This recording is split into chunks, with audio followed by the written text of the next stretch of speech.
Okay, welcome everybody. I'm Matthew Turner, I'm the RSA's Chief Executive. It's my great pleasure to welcome you today for today's special lunchtime event. Normally we have our Thursday lunchtime events in the Durham Street Auditorium, but the demand for this event was so great, here we are in the great room.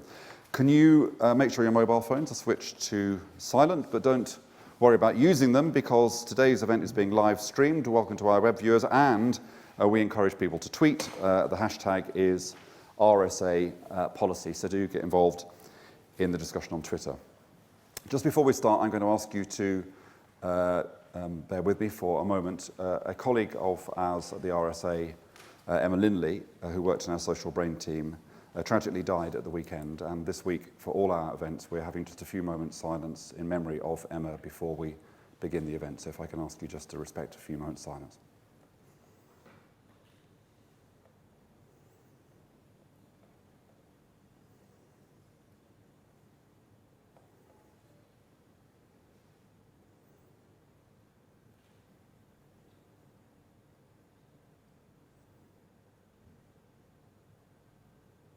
Thank you. So, with party conference season underway and a new political term on the horizon, what better time to consider how to do policy better? We're delighted to be welcoming two of the country's most distinguished political scientists to share with us their insights on how not to do it from their wonderful new book, The Blunders of Government. Now, when I get a book that we're going to have at an event, what I normally do, this is a terrible admission now, is that I normally read the introduction, the conclusion, and I dip in a couple of places in order that if the authors say to me, have you read the book, I can say, yes, the thing on page 253 was very good. Don't tell anybody else. Unfortunately, when I picked up this book at the weekend, I've been unable to put it down, so I haven't read the conclusions. I'm on page 147, and it's like reading, it's just the most incredibly entertaining read. So actually, I don't know what your conclusions are. I'm looking forward to hearing them. But if you pick this book up, you will not be able to put it down. It is about the dry business of government policy making, but it's also extremely funny in certain times, in a kind of tragic way. I will be encouraging you to buy it later on, but it is a wonderful, wonderful book. Now, just to tell you, they don't need much introduction, but Anthony King is Millennium Professor of British Government at the University of Essex. He broadcasts frequently on politics and elections for the BBC and writes for the FT, the Daily Mail, the Daily Telegraph, and the Observer, amongst others. So Ivor Crewe is Master of University College, Oxford. He was formerly Professor of Government and Vice-Chancellor at the University of Essex. They will, in their talk today, and they're going to be a bit of a double act, reveal the common, repeating, I might say, depressing patterns that contribute to the blundering of modern governments. And more importantly, they will offer their prescription for foolproofing future policy making. So without further ado, please join me in welcoming Professor Anthony King and Sir Ivor Crewe.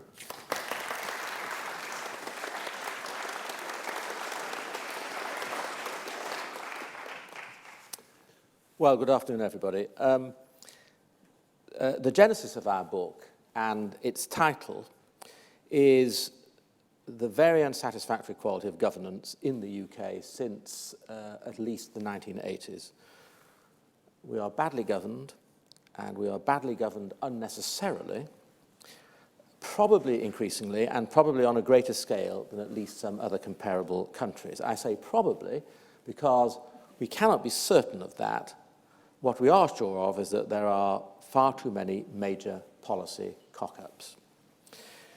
Somewhat surprisingly, despite the widespread public sense of governmental incompetence, media coverage of policy failures is patchy. Indeed, some of the ones that we have highlighted in the book have gone almost unnoticed, and academic studies are thin on the ground. So what we set about doing is studying domestic policy blunders. We don't look at foreign policy blunders, just domestic ones, over the past 30 years in the UK to see if there are patterns that explain them. Let me make it clear from the outset that we have not embarked on a neoconservative treatise against the role of government, or indeed of big government, or of centralised government. We in fact, devote a whole chapter to government successes, and we're well aware of the major cock-ups at public expense that are perpetrated in the private sector. I merely have to mention the Royal Bank of Scotland, Northern Rock, the BP Gulf of Mexico oil spill, the Jaguar Land Rover bailout, to make that point. But our own book is about government blunders. What do we mean by a blunder? Well, by a blunder we mean a case of a government initiative to achieve one or more stated objectives which has the following characteristics. It not only fails totally to achieve those objectives, but in addition, it wastes very large amounts of public money and or causes widespread human distress. It's eventually abandoned or reversed, and it's something that was foreseeable. I'm shortly going to give examples of some horror stories, but before doing so, let me say what we don't include as blunders, because blunders are only one, although important, form of government failure or policy area. We don't count as blunders what we call mere policy disappointments. A great deal of government action produces outcomes that are smaller, slower, weaker, more expensive, and less clear-cut than envisaged. I would say that much of New Labour's attempts to reduce social exclusion, to improve public services, and to raise educational and health standards fall into this category. The programmes were trumpeted, the initial claims proved too optimistic, there was a lot of spinning, the outcome turned out, however, to be modest. But they didn't achieve the opposite of what was intended. They did not waste colossal amounts of money or result in collateral damage. They were disappointments, possibly not worth undertaking in the first place, but they were not blunders. We distinguish blunders, secondly, from what Americans call wrong judgment calls, including controversial ones, which proved mistaken in hindsight, but were justifiable in the light of the knowledge available at the time. The real world of government, we recognise, is often intractable and ultimately unknowable. People in government, as in all walks of life, know only what they know, find out only what they can find out. And in circumstances of extreme uncertainty and very limited evidence and information, they decide what, on balance, it makes sense for them to do at the time. They will sometimes be right, they will sometimes be wrong, but the fact that they turn out to have been wrong does not mean that they have blundered or that they have made mistakes that were careless or stupid mistakes. What we're interested in are those policy failures that were careless ones and stupid ones. For example, the Treasury's sale of half of the UK's gold reserves between 1999 and 2002 at the bottom of the market, I think, comes into that category. So does the way the government's dealt with both the BSE crisis and the foot and mouth disease outbreak. We think that the coalition government's deficit reduction strategy may also fall into this category. I think it's too early to say whether it will be a success or not, but we regard it as a judgment call, and not unreasonable judgment call, that was made at the time that it had to be made.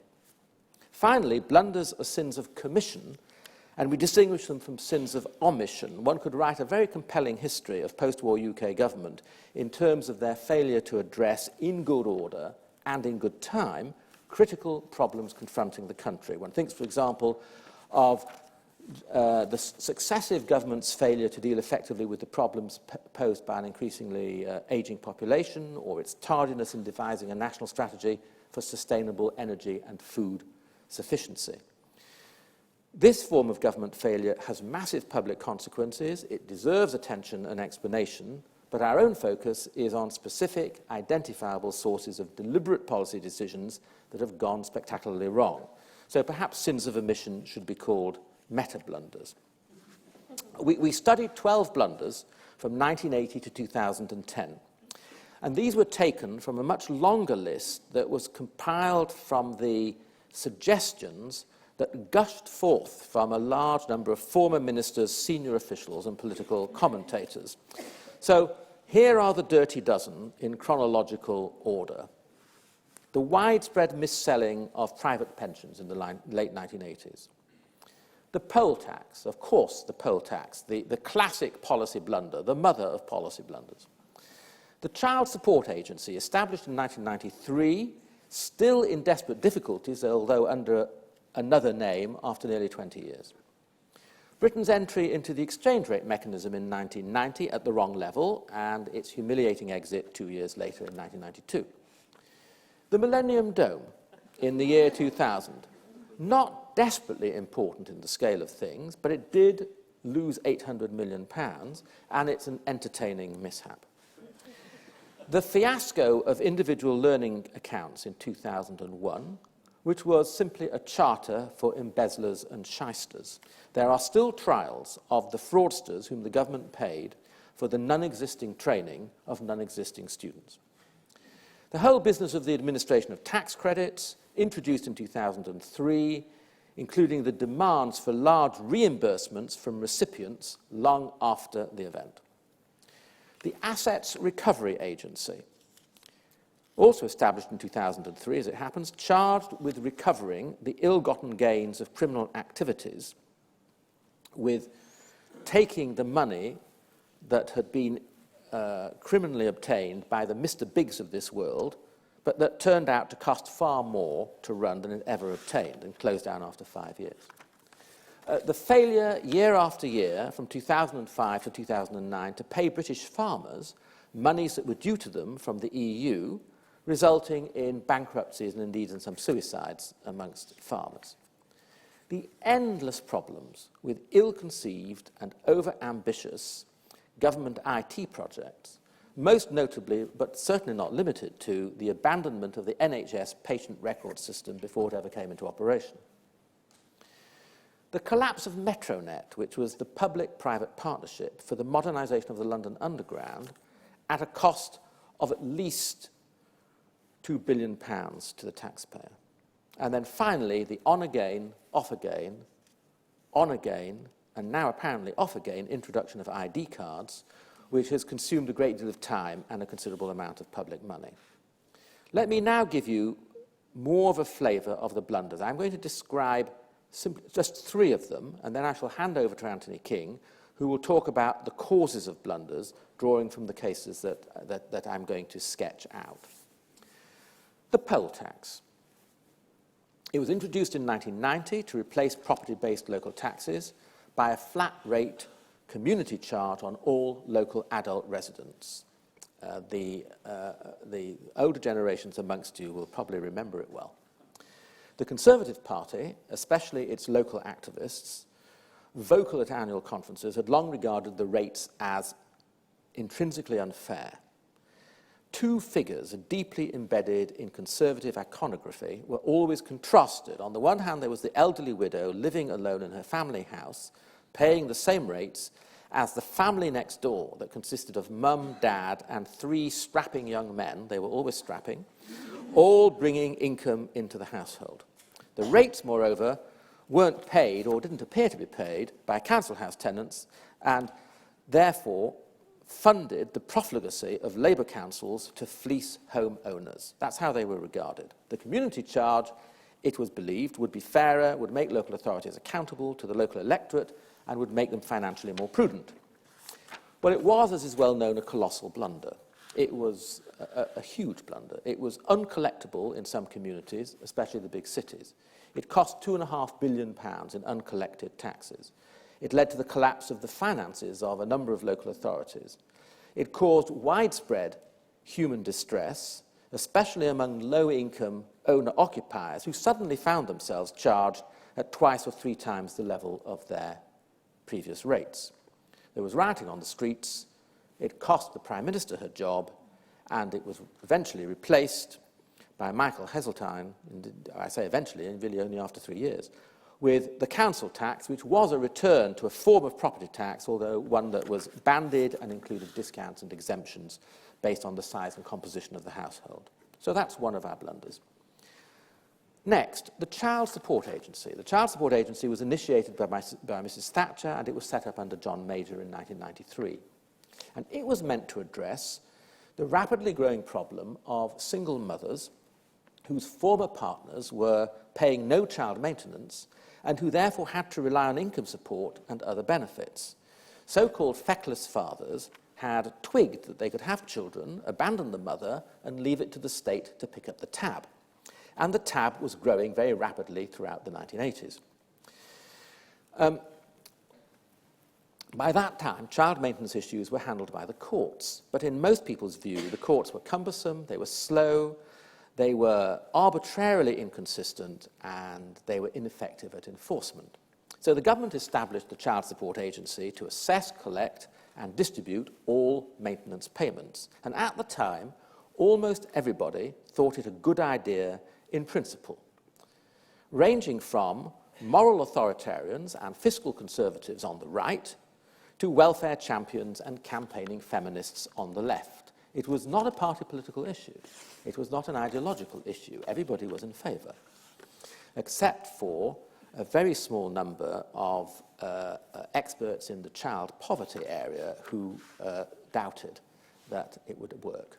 Ministers promoted the Child Support Agency at the second reading of the Act, Child Support Act, as a means of lifting millions of children out of poverty, saving the taxpayer money, and forcing young fathers to meet their responsibilities. So 3 boxes were ticked. It was a disaster. It cost far more to run than it ever collected in payments. It left hundreds of thousands of single mothers and their children worse off, poorer than before. Single mothers en masse refused to identify the fathers. Very few supposedly feckless fathers paid up for the simple reason that being feckless, they just didn't have the money. The IT system set up to manage the processes soon choked to death, as did the costly replacement for the IT system that choked to death, producing administrative chaos. For example, there were countless instances running into hundreds of thousands of miscalculated charges, of payments going into the wrong accounts, and of payments being charged to the wrong fathers. You may imagine the breakfast scene when the wife sees a letter to a blameless father demanding maintenance payment for a child of which she had not hitherto been aware. Or the frustration of childless gay men who were being relentlessly pursued by the Child Support Agency. Eventually, 15 years, 4 governments and 5 chief executives later, the idea of a government agency superintending child maintenance arrangements was abandoned. And then thirdly, Metronet. Now, the blunder of Metronet exceeded the scale of the poll tax in its waste of public money, although not in human distress, but it was barely noticed by the media. In the 1990s, London Underground was in poor shape, with a huge backlog of maintenance, and it was desperately in need of modernisation. The government recognised the need for a major long-term upgrade. The traditional forms of procurement for an infrastructure project of such magnitude are either contracts issued by a central public commissioning authority, such as the London Underground or Transport for London or the Department of Transport, or a bond issue underwritten by the central government or by some other public authority, such as the GLA. Instead, against advice from all with expertise and experience in the matter of big transport infrastructure projects, the Treasury insisted on a public-private partnership. The idea of a PPP is to transfer risk to the private sector and take the costs off the government's public accounts. Metronet was the larger of 2 consortia of major private companies in the construction and engineering sectors established to undertake the modernisation programme. The multi-layered management structure of the setup, involving the Treasury, London Underground, Transport for London, the Metronet Consortium and its constituent companies, and these were very big companies, among others, was of a hideous and baffling complexity. The detailed, convoluted contracts drawn up to manage the risk of every element of the programme ran to 28,000 pages and 2 million words, and cost over £500 million simply in fees to consultants and lawyers. In 2007, Metronet went bust, with very little maintenance or upgrading having been undertaken. To keep the show on the road, up to the point of bankruptcy, the Treasury had already agreed in a comfort letter to underwrite 95% of Metronet's liabilities. In other words, risk had not been transferred to the private companies, but had been shouldered by the Treasury, also known as the taxpayer. Estimates of the overall cost of the taxpayer vary from an absolute minimum of £2 billion to as much as £20 billion. And as one of the people we interviewed for the book, who was a commentator on the transport scene, said, "You couldn't make it up. You simply couldn't make it up." Tony.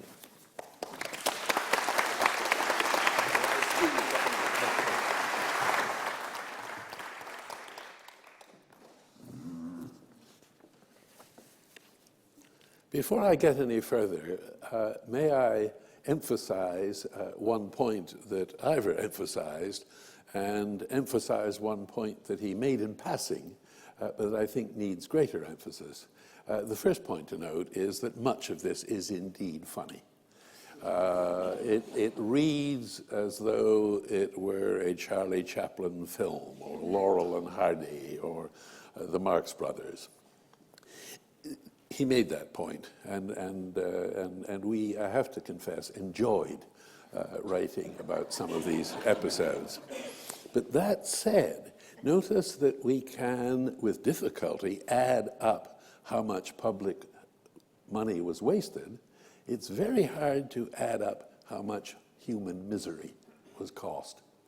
And the emphasis in all of these discussions tends to be on wasted money, not on harms done to individuals and organizations. And I think both of us are hugely conscious that that's an important aspect of what we're talking about. When we were writing the book, we were often asked, well, what was our answer? What was our theory? And of course, there's no single magic bullet. There are all kinds of factors in play in the occurrence of each of these blunders and of all the others that we considered but didn't actually write about. Some of the causes of blunders are specific to those blunders, and they are of ultimately no interest to us, though they may be of interest to historians who write about these things. We're interested in general causes, in patterns of things that recur over a series of blunders, and it's those that we focused on very much in the book. Indeed, nearly half the book is devoted, the latter half of the book, to talking about the kind of issue that Matthew Taylor raised, which is what goes wrong frequently, what makes blunders possible, and in some cases even probable. Let me give you some indication very quickly of some of the general causes of blunders that we touch on in the book, but which I won't go into detail here. One, for example, is the very familiar phenomenon of groupthink, of a bunch of people getting together, coming up with a bright idea, without there being, to use a phrase that was used to us by one of our interviewees, without there being any grit in the oyster, without it being anybody's job to say, I'm not sure that's as good an idea as I look. Another is what we politely call intellectual prejudice, or if you prefer, though I think it's a blunderbuss word, ideology. You'll remember in the generations after the Second World War, the notion was that the, quotes, man in Whitehall knows best, and that the public sector tended to be, the private sector rather, tended to be derided. Now it's flipped over and it's the other way round. And a remarkably large number of decisions were taken and led to blunders on the basis simply of the prejudice that the private sector could do better. I referred to bright ideas. Another phrase we use is operational disconnect. It really is quite remarkably common for ministers and their advisors to come up with wonderfully bright ideas that look good on paper, that look good on internal memoranda, that look good talking on the sofa in number 10 or wherever, but that have not been thought through in terms of their ability to be given practical effect in the way desired. Ivor mentioned the case of Metronet. In that instance, we say this apropos of operational disconnect. Brown, by the way, we're not in the pointing finger of blame business for the most part, but we have to name the odd individual, and Gordon Brown suggests himself in this context. Gordon Brown and his associates behaved rather in the manner of a parent throwing a small child into a swimming pool and then blithely walking away without waiting to see and without apparently caring whether or not the child could swim. Ministers made policy. It was up to others to implement it. They tried at great expense, but of course they failed. Another factor with which you're probably at least vaguely familiar is the very high turnover rate of ministers. The length of time spent by ministers in individual offices, apart from the Foreign Office and the Treasury in this country, is spectacularly high, higher than most other liberal democratic countries. What you probably don't know, by the way, is that the turnover in individual departments of civil servants, of officials, is at least as large. So that there's a very high arithmetic probability at any given moment that both the minister and the senior officials involved in trying to make some policy work don't actually know much about the subject with which you're dealing. They're dealing quite apart from the loss of institutional memory involved. The other phenomenon, which is worth tracking for its own sake, though we don't do so in detail, is hyperactivity on the part of ministers. You've heard of child, what's it called, attention deficit disorder. Well, many ministers give the impression of feeling that they need to act so quickly that one sometimes wonders, changing the metaphor, whether they're actually on speed, not merely acting at speed. But like Ivor, let me just single out 3 of the putative causal factors that we looked at in our analysis, which was common to quite a number of the blunders, but may be very slightly less familiar. One of them is what we call, politely, cultural disconnect.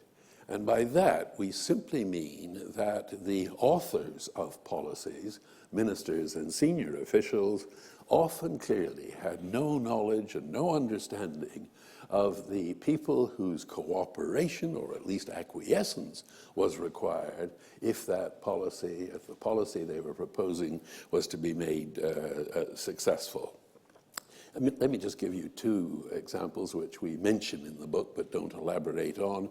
Some of you will remember a lecture that Tony Blair gave in Germany, rather oddly, in the course of which he said that thugs, Ivor referred to strapping young men, but there are also thugs out there. And the idea, his idea, or Alistair Campbell's idea, somebody's idea, was that those thugs should be marched to cash points by the cops, and money should be extracted from the hole in the wall, and they should pay all on-the-spot fines. Well, there are a variety of difficulties with that, including civil libertarian issues, but one of the points that Mr. Blair seems to have overlooked, leading the kind of life he leads, is that thugs are apt not to have bank accounts, not to have much money in their bank accounts, not to have credit or debit cards. In other words, to be totally incapable of being punished in that way, even if that were desirable. More recently, to take a completely different example, but one that illustrates the same point, you may remember during a putative fuel crisis a little while ago, Francis Maud recommended that we all fill a jerry can with petrol and put it in our garage. Well, people pointed out that jerry cans contain more fuel than was allowed to be contained in anybody's house or garage or anywhere else, that they were very big, heavy objects, fine. People also pointed out that this was a very dangerous activity. But what almost nobody noticed was that a majority of people who own cars in this country do not own or have access to a garage. There is no garage in which they could have put the jerry can full of petrol, even if that had been a good idea. My research assistant and I attempted to do a calculation, and we reckon that probably only about 1/3 of car owners in this country have access to a garage. By the way, if that sounds far-fetched, just look at the posher streets in the centre of London, in Kensington. You drive down those streets, they're full of cars, aren't they? Because the people who live there, even if fabulously rich, don't actually have a garage. So that's the my outline of the first point. But if you look for cultural disconnect, the poll tax. The authors of the poll tax, the progenitors of the poll tax, had, I think I'm right in saying, with one marginal exception, all been to Oxbridge. They had practically all been to fee-paying private schools, and they all could pay their taxes, would pay their taxes, took it for granted that they would pay their taxes. But that's not true of the entire population. And one of the heroes of mine, I have no idea what his or her name was a civil servant who said early on in the process, but clearly wasn't listened to, try collecting that in Brixton. Well, they did try to collect it in Brixton, and they didn't do terribly well. The Child Support Agency, Ivor has already talked about that. But it's fascinating. Not only were there multiple mothers who had, in some cases, multiple children by multiple fathers, and you can turn that around in gender terms, but very frequently the mother didn't know where the father of any individual child was, and very often, no, not very often, remarkably often, didn't know who the father of the child in question was. We heard a number of lurid stories told by people who believed they were true. One we mentioned in the book is the case of the woman who became a mother having had sex in a darkened multi-story car park by a man wearing a motorcycle helmet at the time. How that mother, with the best will in the world, which she probably didn't have, could have made sure that the money was collected, one has no idea. Again, as Ivor has mentioned in the case of Metronet, it is startlingly clear that the authors of the PPP, the Private Finance Initiative project, the principal authors being Gordon Brown and John Prescott and Treasury officials, didn't know the first thing about transport, didn't know the first thing about how very much the transport industry had changed since they'd last ridden on the tube. And they certainly didn't know what were the probable internal dynamics, pathological dynamics, as people pointed out to them before the event, of these consortia that were created with names like Tube Lines and Metronet. So that's one point, cultural disconnect. Another is lack of accountability. I think most people take it for granted that one of the central features, one of the core characteristics of our system of government is that if ministers blunder, they can be held to account in the vivid sense of paying some kind of political price, possibly the price of resignation for the blunder they have made. And underlying that idea is the idea that if you, as a minister, think you can suffer politically or otherwise in the future for the mistakes you make today, then you are less likely to make mistakes for fear of what may happen to you in the future. Well, our short answer to all of that is forget about it. With only one significant exception, the vast majority of the authors of our blunders, insofar as they can be identified, because often there are quite a lot of them, not only paid no political price for their having been the authors of blunders, but very often saw their careers prosper. Take the poll tax. Well, clearly Mrs. Thatcher did suffer from not having invented the poll tax, but from having espoused it with such enthusiasm. She is the standout exception. But if you look at the members of the review team who persuaded her to adopt this crazy tax, they were, I said before, they were all Oxbridge educated, already a bad sign. But if you look at their careers, Kenneth Baker went on to high government office. William Waldegrave did likewise. Suffer, did they not? If you look at the Child Support Agency, to be sure, I think Ivor said there were 4 or 5 chief executives. Certainly the first one was sacked with ignominy. But again, the ministers who had invented the tax, including the Treasury ministers, profited.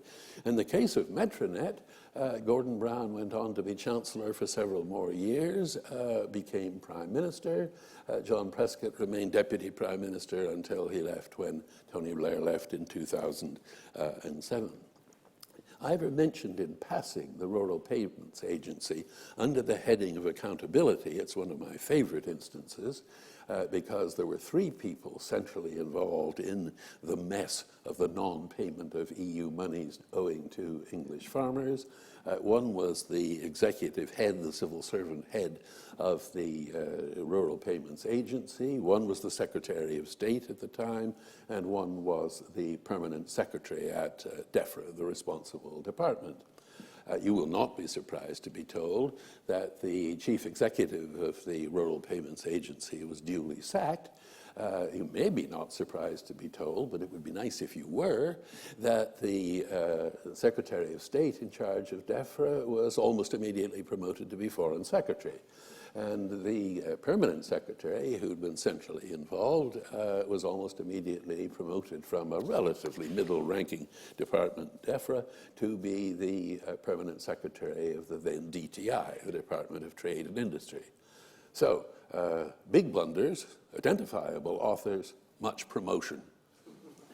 Accountability? Odd concept to use in that context. The third point I'd make, and it is one that's made quite often, but whose importance I don't think is fully recognized, is the extent to which the House of Commons in particular, and Parliament in general in our system, is a very feeble organization, a very peripheral organization. Both Ivor and I found it very striking in the course of our numerous interviews with former ministers and former civil servants how very, very seldom they volunteered any mention of either Parliament in general or individual MPs. And when at the end of the interview we would say, well, what about Parliament then? They would look puzzled that the question was even being asked and would typically say, oh, it was lax or useless or words to that effect. Look at the poll tax. Parliament and members of Parliament played, apart from those who were ministers, almost no part in the original gestation of the poll tax. Many conservative backbenchers became very unhappy about the probable political consequences of the imposition of the tax, but they were conned into believing by the whips that the government proposed to make major changes, which it didn't. And some of them were simply intimidated by the pressure of other backbenchers. Some of them did rebel, but their rebellion was very easily contained. And Labour played really no part in the discussion at all. Child Support Agency, the leader of the opposition for these purposes was Michael Meacher, who's still about the place. It was he who rechristened the government white paper, Children Come First. The Treasury comes first, because all the money was going not to the mothers and children, but straight into the Treasury. There was no opposition to the principle and not much to the detail of the proposals from any quarter, and there were no backbench rebellions on the government side at all. As for Metronet, the clauses that gave legal effect to the setting up of Metronet were simply tacked on, somewhat belatedly, to the end of an already enormous Greater London Authority bill, which was going through the House of Commons. Those particular clauses were never debated in any detail, and the only traces we could find of people taking an interest in this and being worried about it were a very small number of conservative backbenchers who expressed their doubts from time to time. But there was no parliamentary weight behind any of that activity. In almost all our cases, Parliament as a whole was simply no more than noises off. It's well known among political scientists that as a legislative body, and I stress that as a lawmaking body, the UK Parliament is one of the feeblest in the liberal democratic world.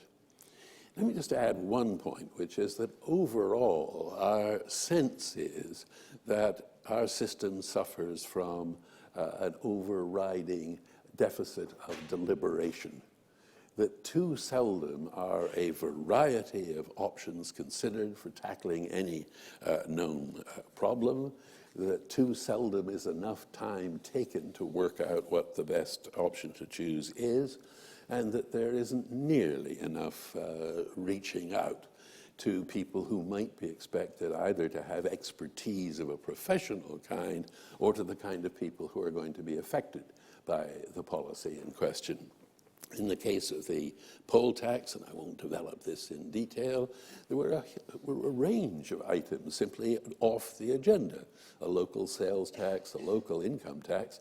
One of the items that was off the agenda was, of course, the council tax, which was introduced after the poll tax fiasco. As for time, it's quite clear that the key decision in which ministers decided to introduce the poll tax was taken at a rather casual weekend meeting at Chequers.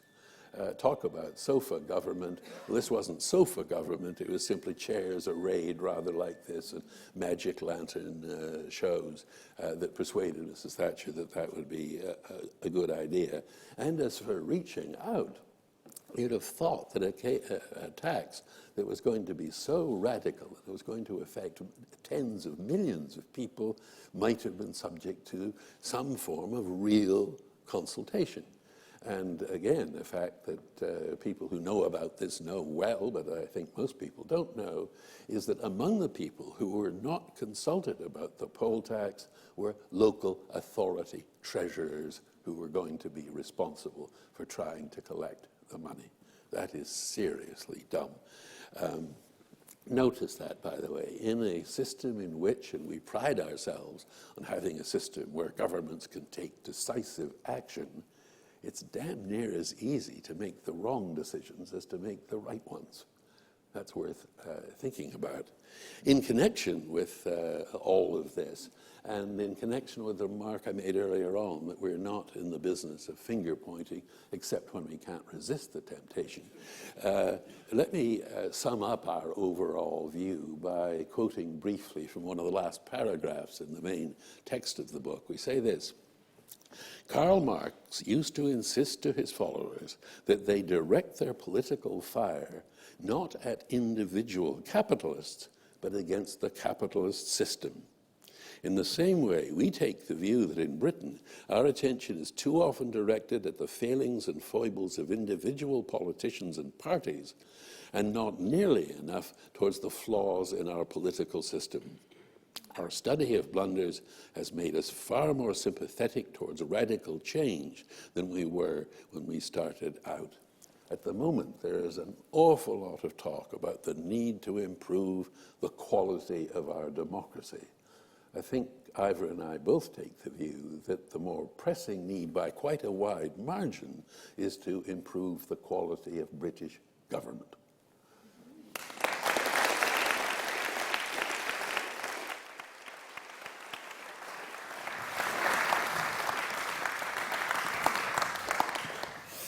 Now, I won't call it a blunder, but you've slightly overrun the time we allocated to you. But two such distinguished speakers, how could I possibly interrupt? I'm just going to ask a couple of quick questions, which you'll perhaps divide between the two of you, and then I'm going to open up and ask the audience to just throw a few comments at you, and then I'll bring you in at the end to respond to their comments. So, first question to either of you, if you have to decide which one's going to take it.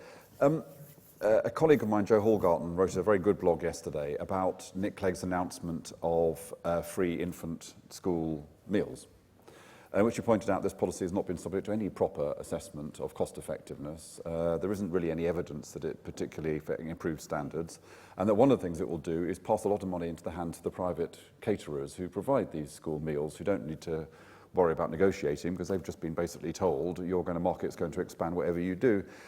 Do you think, I mean, it may still be a good policy, but he was pointing out these issues that might want to be considered. Do you think that we should be particularly suspicious in the area of blunders of things that are announced at party conferences? Oh, that's easy, and I'll answer on both our behalves. Yes. Good. Well, we should look out for that in the next couple. I mean, I noticed, for example, the poll tax and child support agency would regularly get massive applause at the Conservative Party conference. Absolutely. Okay, so the second... Can I just supplement the answer and say, in addition, we should always be suspicious of policy announcements that are a response to some media campaign that has just suddenly blown up. Right. In the book, we Well, actually, talk that about... takes me to my second question, if I might. So my second question is, to what extent is the 24-hour media implicated in this? To what extent is the speeding up of things, the sense that you have to respond immediately, which I remember acutely from my own time in government, implicated in these blunders, things which are announced in haste and regretted over a much longer period? Well, they are implicated, but they're not the main culprit. It is government ministers who are the main culprit because they choose to respond to media campaigns, to moral panics that are very often whipped up by the media in the way that they do. We refer in the book to the Dangerous Dogs Act. I don't know if anybody can remember the Dangerous Dogs Act. There was an outbreak. It's still on the It's still there. statute book. Yeah, still there. Yeah, well, that's right. There were some tragic cases of children being very badly injured by dogs that were out of control. It's not clear if there were any more of them than there usually are, but it was a summer story in the media. And the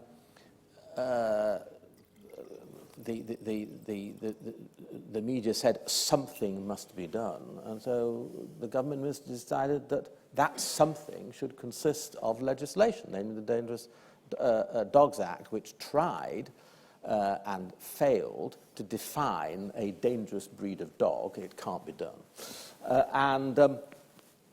it passed the act. There has been no reduction in the relatively rare instances of people injured by dogs that are out of control. The gun, I may have forgotten the title now, but the response to the awful business at Hungerford and then in Dunblane is a similar instance. Good government takes a step back, analyses its policy options dispassionately, and does not respond immediately to whatever the panic or crisis or issue of the day is.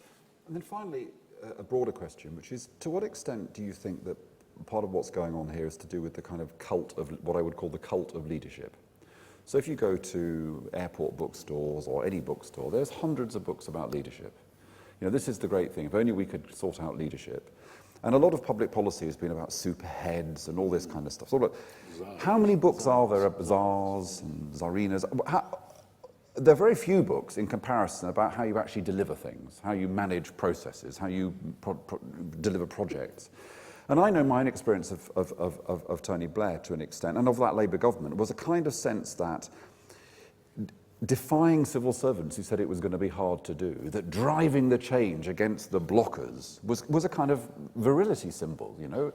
So do you think that kind of broad, and this means that this is an issue not just for the public sector, but for the private sector too, and one thinks of some of their failures, and often in those, this kind of macho leader is implicated in what goes on. So do you think the cult of leadership is part of the problem here?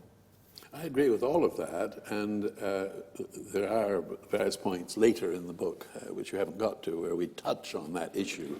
Can I just make what sounds like a cheap point, but is actually rather an expensive one, and it's this. Clearly, the most successful country in Europe is a country that's lived with linguistic division, with deep religious division, with geographical division over a very considerable period of time, is a huge success by any standard, and that, of course, is Switzerland. I defy anybody in this room to name either the current Swiss Prime Minister or anybody who has ever been a Swiss Prime Minister. In other words... Have any of them been called Toblerone? And it seems to me that one of the tests of an institution is whether it's leader-proofed. whether it can function successfully and achieve desirable ends without anybody being in overall charge. If I can just expand on that very briefly, I used to work as a moonlighting for the Daily Telegraph. And to the great surprise of the proprietor, a man called Conrad Black, whom you may remember, the then editor of the paper, Max Hastings, suddenly quit and moved off to the Evening Standard. And somebody was given the title of editor, but didn't function as editor. And I noted with admiration that the Daily Telegraph went on exactly as it had done before. Everybody knew their job, everybody knew what they were supposed to do, and they did it without having constantly to look up to somebody else. So not only do I agree with you, I agree with you emphatically. Very good. Let's take just various comments around the room. So there's a kind of cluster there. If you can make them brief, we'll be able to take. That means we'll take more. We've only got 10 minutes. There are some efforts to make. Yes, fine. There are some efforts to make policy making more scientific, if you like, through things like randomised trials and small-scale pilots and initiatives like the Nudge Unit and the What Works centres. And I wanted to get your thoughts on whether evidence-based policy, as it's called, can help avoid some of the blunders you've discussed. Okay, then we'll take the lady there. Thank you very much. I was actually a member of the poll tax team, although I didn't go to Oxford, but so my recollections are slightly different to the way you're describing. But my main interest here is more to do with... Were you a member of the review team with Kenneth Baker and William Waterhead? Yes, it was, yeah. But another time, we can talk about that. Okay.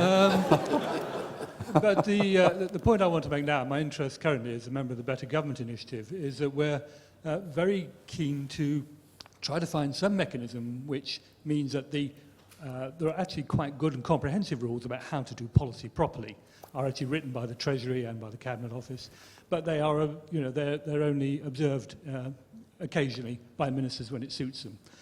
And it seems to be a failing, and I agree with the point about Parliament. It's a failing of Parliament that allows ministers to introduce stuff without actually having gone through the proper processes which are set down. And somehow we have to find a mechanism which means that Parliament can insist that these things are done properly. Whatever happened to pre-legislative scrutiny, for example? Did you pause it just in front of you? To what extent are some of these problems due to failure to listen to experts and ministers, wanting to look very manly, especially the female ones, and the extent that the modern technocratic state has sort of surpassed in complexity individuals' abilities to, identify levers, press them, and avoid or mitigate unintended consequences? Is it just too complex? Very good. And then do I have to just pass it on there to that gentleman? If you can be as brief as you can, I'll take people on the other side of the room quickly. Yeah. Thank you. To what extent might the prospect of an interrogation by Margaret Hodge in the Public Accounts Committee be a deterrent to a continued repetition of the nonsense we've been talking about? Will we be saved by Margaret? Okay, we'll take the person on the front row there. To what extent is it we're being governed by people who are not necessarily qualified to do the job? They seem to be experts in politics rather than coming from manufacturing or having practical experience. You'll have to forgive Ivor and Tony, they'll only be able to pick a couple of these points at the end, but it's interesting to know what your questions are. Then, gentlemen, then I'll take a couple more randomly. Yep. Whilst it's absolutely attractive that these crucial decisions are taken more carefully in a more considered way, how do you avoid some large decisions being, I think the term is pushed into the long grass, for example, the decision-making process about the London airports? Okay, yeah, and then finally we'll take the gentleman there.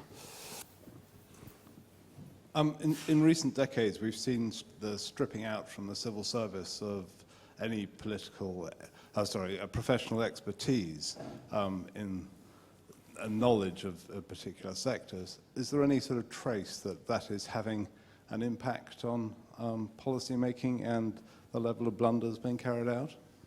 Okay, so gentlemen, pick a couple of these points, remembering that if we go over to I can't give your book a plug. Now that's an incentive. Yes. Do you want to pick a couple first? Well, Very quickly, on the civil service, I have three worries about the civil service. They're very serious. Deprofessionalization, far too rapid movement from one post to another, and far too great reluctance to speak truth to power. Civil servants are now, in very large numbers, inured to the idea that they're there to do what ministers tell them. I think the television series Yes Minister has actually done great cumulative damage because it's led ministers, I talked to them, to believe that civil servants are against them. On complexity, absolutely, we live in a highly complex world, but notice the extent to which governments go in for complexification. The statute book gets longer and longer. The number of statutory instruments gets longer and longer and more numerous. As for Margaret Hodge, Ivor can comment on her because he was talking to her this morning. As for Margaret Hodge, I mean, the trouble there is that she's apt to come on the scene when the blunder has already committed or is about to be committed, and very often after the miscreants, insofar as they can be identified, have moved on. As for the long grass, I've alluded to this before. I do think we could write another book on the things that haven't been addressed because ministers in our very centralized power hoarding system are afraid of addressing them for electoral reasons. It's a real problem there. Very quickly, pilots and evidence-based policy. There would be fewer policy mistakes if there indeed were more pilots, there were more experiments, there were more controlled experiments when there are opportunities to do these. But this would only be the case this would only help if ministers were prepared to accept the results of these pilots.